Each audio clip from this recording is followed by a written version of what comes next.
एक समय की बात है। एक छोटे से गांव में राम और सीता नाम के कपल रहते थे। उनका एक अर्जुन नाम का बेटा था, जिसकी शादी रिया नाम की लड़की से हुई थी। राम और सीता कड़ी मेहनत करते थे और अपने बुढ़ापे के लिए पैसे बचाते थे। रिया बहुत लालची लड़की थी और हमेशा अपने लिए और चीजें चाहती थी। जैसे जैसे साल बीतता गया, रिया का लालच और बढ़ता गया। वह अपने पास रखे चीजों से कभी संतुष्ट नहीं रहती थी। वह हमेशा अपने सास ससुर से महंगे महंगे तोहफे मांगा करती थी और उनके बचाए हुए पैसों में से भी कुछ हिस्सा अपने लिए मांगती थी।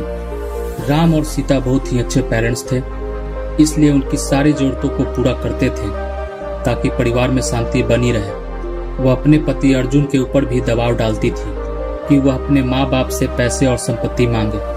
वह बहुत ज्यादा संपत्ति इकट्ठा करना चाहती थी, लेकिन बिना किसी मेहनत के। एक दिन राम और सीता ने यह फैसला लिया कि वह रिया को सबक सिखाएंगे। वह रिया को बुलाते हैं और बोलते हैं कि बेटा, हमें तुमसे कुछ जरूरी बातें करनी है।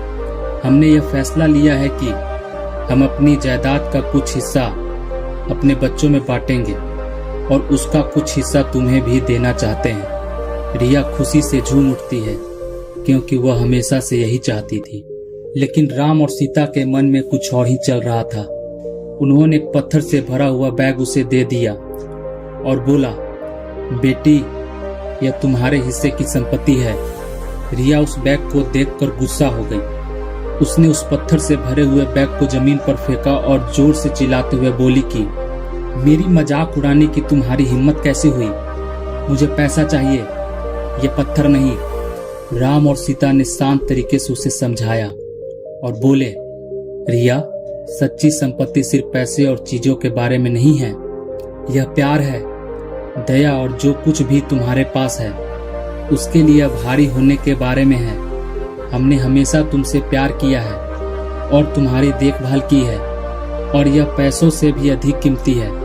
रिया को एहसास हुआ कि वह लालच में कितनी अंधी हो गई थी। उसको अपने किए गए बर्ताव के लिए पछतावा होने लगा। उसने अपने सास और ससुर से माफी मांगी और अपने तरीके बदलने का वादा किया।